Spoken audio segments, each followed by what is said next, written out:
Welcome back to Fireside Fears.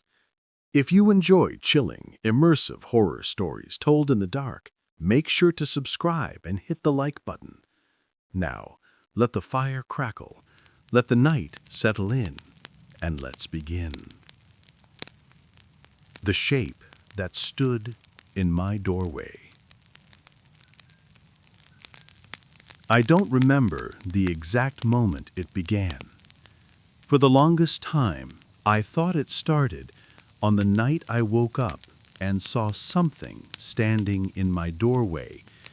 But now I realize it had been creeping into my life long before that, lurking behind me in mirrors, leaning just out of view when I turned my head, settling into places I didn't think anything could hide.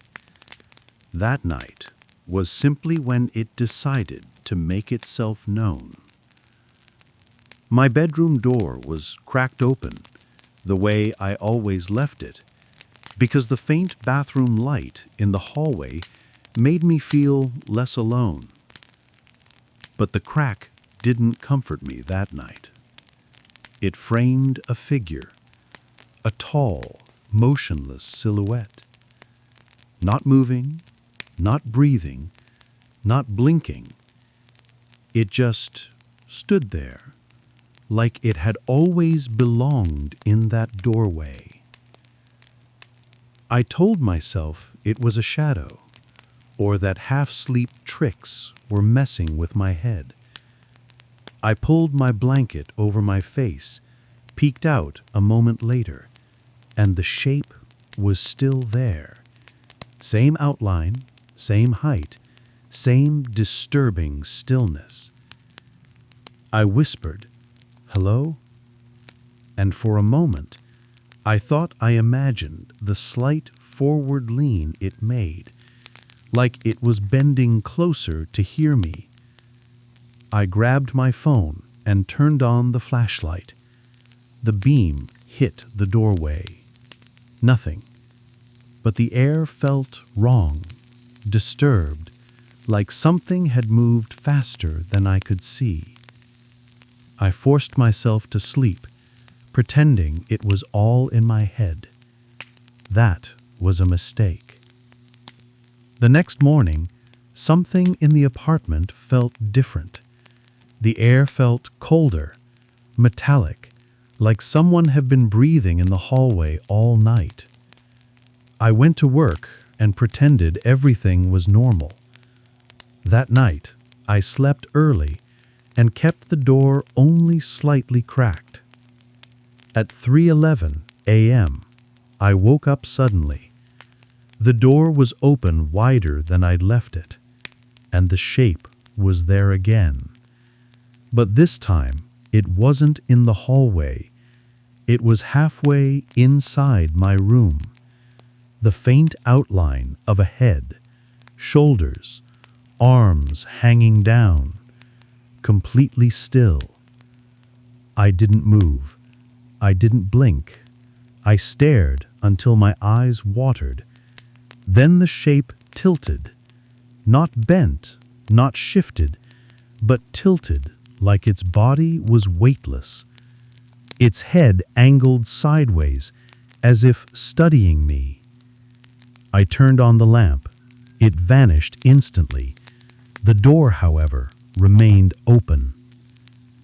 For the next week, it returned every night around 3 a.m., sometimes closer, sometimes silent in the hall, sometimes just past the edge of my vision.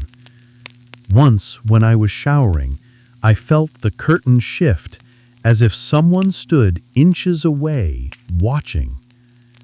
I threw the curtain open. Nothing was there, but the air was warm, as if something had just left. I started staying awake in the living room, lights on. One night, I fell asleep on the couch. I woke to darkness, every light in the apartment off, even though I never turned any of them off. From the hallway came a slow, dragging scrape. It stopped at the living room threshold. Two faint shapes appeared in the darkness, hands or something like hands, tracing down the doorframe, leaving smudges like wet ink. Then the head appeared, tall, narrow, wrong. It slid into the room like fabric underwater. I ran for the front door, yanked it open, only to find pure blackness outside. Not a hallway, not darkness, a void. I slammed it shut and turned back. The shape was inches from me. Something ancient, heavy, oppressive filled the air around me. It leaned closer, and a voice, except not a voice, spoke inside my mind. You left the door open. I blacked out. I woke in my bed at sunrise. The lamp was on. The door was closed. Everything looked normal. But something had changed inside me. A pressure, a waiting. I left the apartment and checked into a hotel across the city. For 3 nights, nothing happened. On the 4th, at exactly 3:11 a.m., the hotel door handle clicked softly from the outside.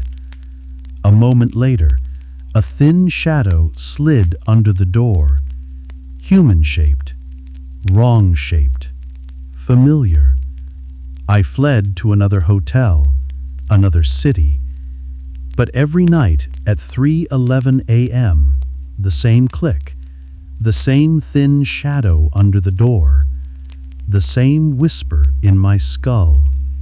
You left the door open. I finally understand. It wasn't talking about the bedroom door or the apartment door.